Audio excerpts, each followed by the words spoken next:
Hi friends, welcome to my channel. ఇవాళ నేను మీకోసం చేయబోయే రెసిపీ దొండకాయ కొబ్బరి పాల కర్రీ. స్టార్ట్ చేద్దామా? ముందుగా మిక్సీ జార్ తీసుకొని కట్ చేసి పెట్టిన పచ్చి కొబ్బరి ముక్కలు వేసి కొద్దిగా వాటర్ పోసుకొని మిక్సీ పట్టుకోవాలి. ఒక గిన్నె తీసుకొని అందులో ఒక జాలి పెట్టి కొబ్బరి పాలను తీసుకోవాలి. ఇలా కొబ్బరి పాలను తీసి పక్కన పెట్టుకోవాలి. ముందుగా గ్యాస్ వెలిగించుకొని కడాయి పెట్టుకోవాలి. కడాయి హీట్ అయ్యాక కర్రీకి సరిపడా ఆయిల్ పోసుకోవాలి. ముందుగా ఆవాలు, జీలకర్ర, కట్ చేసిన పచ్చిమిరపకాయలు, అలాగే కట్ చేసిన ఉల్లిపాయలు వేసుకోవాలి. ఒకసారి కలుపుకొని ఒక స్పూన్ అల్లం వెల్లుల్లి పేస్ట్ వేసుకోవాలి. పసుపు వేసుకొని కలుపుకోవాలి.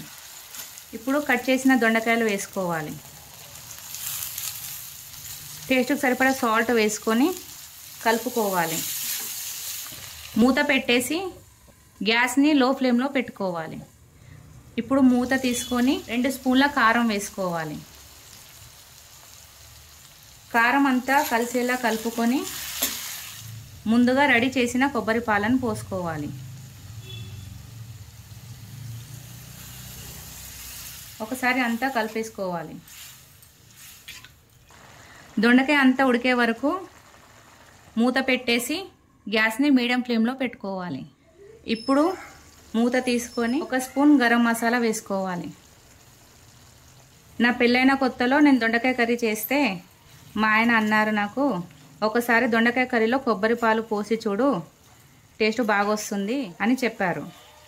అందుకే మా ఇంట్లో నేను ఎప్పుడు దొండకాయ కర్రీ చేసినా కూడా కొబ్బరి పాలు పోసే చేస్తాను. ఇప్పుడు కొద్దిగా కొత్తిమీర వేసి అంతా కలుపుకొని గ్యాస్ ఆఫ్ చేసుకోవాలి. ఇంతే అండి, ఎంతో రుచికరమైన దొండకాయ కొబ్బరి పాల కర్రీ రెడీ. ఇలాంటి మరిన్ని వీడియోల కోసం నా ఛానల్ని లైక్ చేయండి, షేర్ చేయండి, సబ్స్క్రైబ్ చేసుకోండి, అలాగే కామెంట్ కూడా పెట్టండి.